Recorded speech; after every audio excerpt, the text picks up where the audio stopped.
Hello, Math 7 students. We are now starting Module 2, Lesson 12.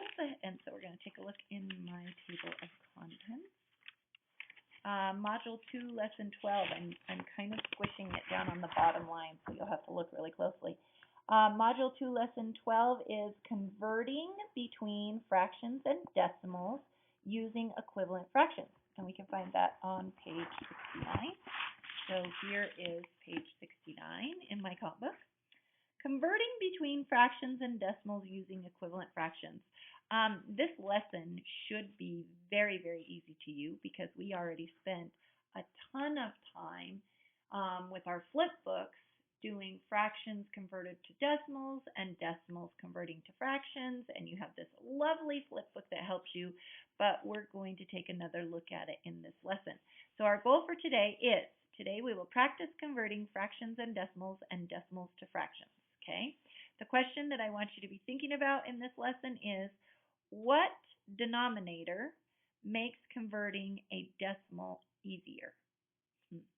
What denominator makes converting into a decimal easier? Okay, so the first thing that we need to talk about is equivalent fractions with denominators of base 10. Base 10 is our counting system, boys and girls. If you look at a place value chart, we count in America by using base 10. And what that means is you have a ones, a tens, a hundreds, a thousands, a 10,000, 100,000, millions.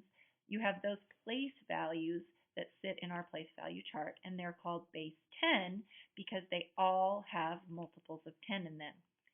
So what you need to look at to help us with this is, remember our title, How Do You Turn Fractions into Decimals Using Equivalent Fractions?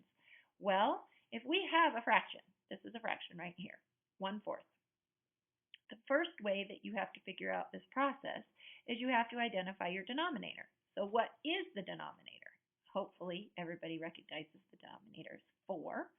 Okay, so then the next thing you have to ask yourself is, does 4 ever equal a base 10 number? Does 4 ever equal a base 10 number? So to help you understand that question, I also want you to think of it like this. Can 4 go into 10 evenly? The answer is no. Can 4 go into 100 evenly? Aha! The answer is yes. How many times? 4 times what number gives you 100? Well, I want all of you to think about money. What do you have 4 of that helps you make $1? You better be saying a quarter. How much is a quarter? A quarter is 25 cents. So 4 times 25 gives me 100, okay? And so what you're going to do throughout this whole lesson is you're going to look at the denominator and you're going to ask yourself, does it go into 10 evenly? No. Does it go into 100 evenly? Yes. If you said no, you have to keep going. But notice you have to say, okay, it goes into 10, it goes into 100, it goes into 1,000 evenly, because those are our base 10 values that we need to turn into a decimal. Because if you think about it, decimals count like this: ones, tenths, hundredths, thousandths, 10,000ths, 100,000ths, millionths. So you've got to have a base 10 as your denominator. Okay, so base 10 numbers are numbers that have factors of 10, which we just talked about. Examples of this are 10, 100, thousands, 10,000s, 100,000s, and so on. So now these are the questions that we're going to ask ourselves to figure it out. Okay, so again, we have 1/4, and we did figure out that 4 goes into 100. How do I get from 4 to 100? And when you answered that question, you told me times it by 25. What you do to one side, you must do to the other. So I multiplied 4 by 25, and I got 100. 1 times 25 equals 25. And then read it out loud. Read it out loud and write what you say. Okay, so here's the math that I did. 4 times 25 gave me 100. 1 times 25 gave me 25. Now I need to read this mathematically out loud. Well, I have 0 and 25 hundredths. So you write down 0 and 25 hundredths. And dun da da da, we have taken this fraction and we've turned it into a decimal. And that's what your whole job is. Okay? So now I have some practice problems that you're going to do. Okay, remembering to ask yourself, can 4 go into a base 10 number evenly? We already know, yes, 100. Can 20 go into a base 10 denominator? Yes, I'll give you a hint. Ding, ding, ding, ding, ding. Can 5 go into a base 10 number? Yes. Can 25? Yes. So those should be pretty easy for you to do. So basically, these practice problems, you're turning into a decimal using a base 10 number as your denominator. Okay, we're not done with our lesson. We do have another page that we're going to do, and I'm going to show it to you right now. So I have to change the page. Converting between fractions and decimals using equivalent fractions. We're just continuing. So now we have to go the other way because you know how to do fractions into decimals, and now we're going to do a quick review on how you turn a decimal into fractions. All right, so first step, this should be a review. Read the decimal mathematically out loud. So you're staring at it and you read it out loud. Second, write what you say. Third, simplify. There's only 3 steps. It's very easy. Okay, so I have some practice for you. So if this was your first problem, the first thing it tells us to do is read the decimal mathematically out loud. So everybody practice with me. Here we go. 0 and 4 tenths.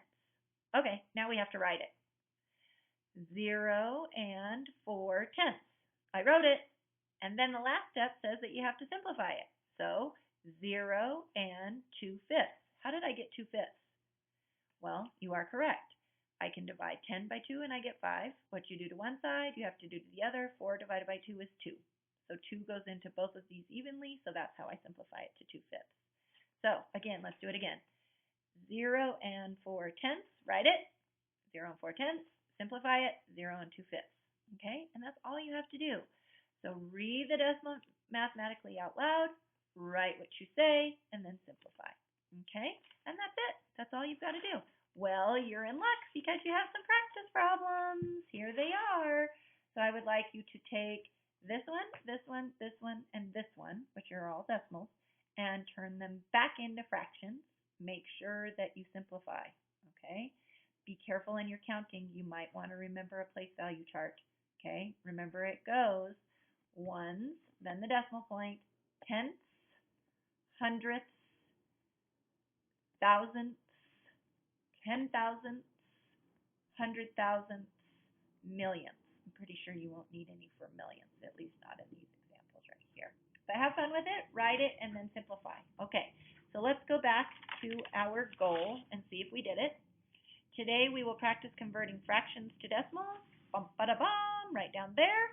And decimals to fractions. Bum, ba, da, bum, on this side of the page. That's where you're practicing. Okay? And then our question of our lesson is, what denominator makes converting into a decimal a lot easier?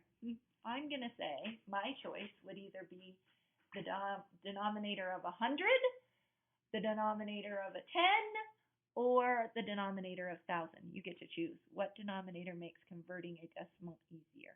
All right, my dears, that's it. I will see you all tomorrow. Bye.